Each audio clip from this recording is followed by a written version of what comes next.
A new morning is rising on our community, the Yachad. We came here to the edge of the country, facing the Dead Sea, from Jerusalem, the Galilee, and the plains.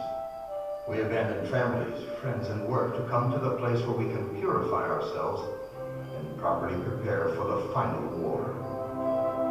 Every Jew who came along did so to get close to the right way and to stay away from the sons of darkness, evil people. Among them you will even find high priests from Jerusalem. He who believes in our way is the Son of Light, and when the final war begins, all our opponents will be destroyed. But in the meantime, we are here. Here in this holy place, no one can distract our minds from worshiping the Lord. We don't possess much, and the little we have we share equally.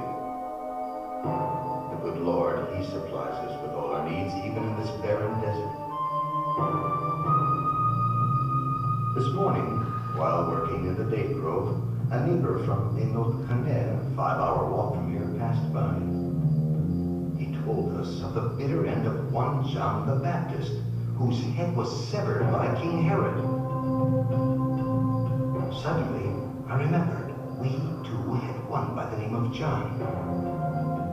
Years ago, he came to us and requested to volunteer. Each new candidate undergoes a thorough examination and, once accepted for a season of study, joins us in work as well. At the end of 2 years' time, just before becoming a full member, he arose, broke his vow to Yahweh, and left. Twice daily, we bathe together in the purifying bath in order to be sanctified in the pure waters. After bathing, we gather together to dine. First, we taste from the pure bread that was prepared for us by the high priests, and then from the wine. When we went for our evening's toil, we inscribed the high priest's words describing the Lord who created the spirits of light and darkness, and thereupon based every deed. The first was greatly loved by God, each of its actions desired. The second, and all that it encompassed, he despised forever. At the end of a day's work, we bathed again, and after purifying ourselves, gathered together for the evening meal. We dined in reverent silence, even when troublesome thoughts preyed upon us. After the meal, I arose and asked for permission to speak. Could it be that the man who was murdered, of whom we heard from the passerby, was the same John that was with us and then left?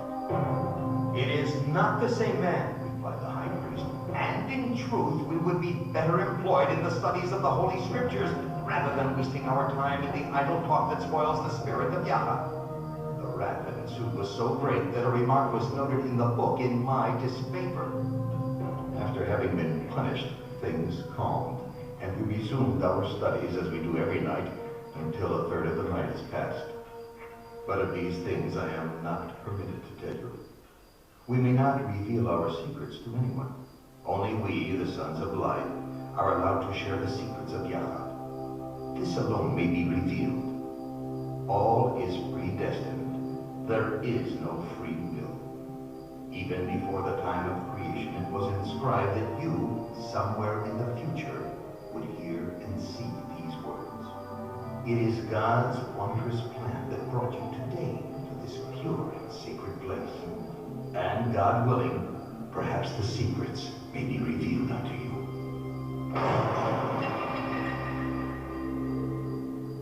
In the year 68 CE, just before the Roman army arrived in this part of the country, members of the Yahad hid their writings and put them for safekeeping in the caves surrounding us.